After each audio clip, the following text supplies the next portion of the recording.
So I'm going to demonstrate the new AQUA 200C dehumidifier. So first thing we're going to do is we're going to connect the drain tube to the connection on the back of the dehumidifier. This tube will automatically pump out once the machine fills up with water. Once it collects enough water, you can put this drain tube into a sink or out a window, and it will pump out automatically.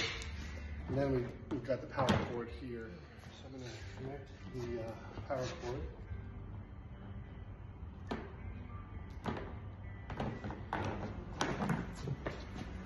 And once I've got the power cord connected, I'll have a power on. Now this unit has a Wi-Fi connection. It'll also start to show us the temperature and humidity incoming the machine and the temperature and humidity outgoing. So the in temperature and humidity and the outgoing, which is good for documentation. Make sure that the machine is doing the drying that it's supposed to be doing. So that is the AQUA 200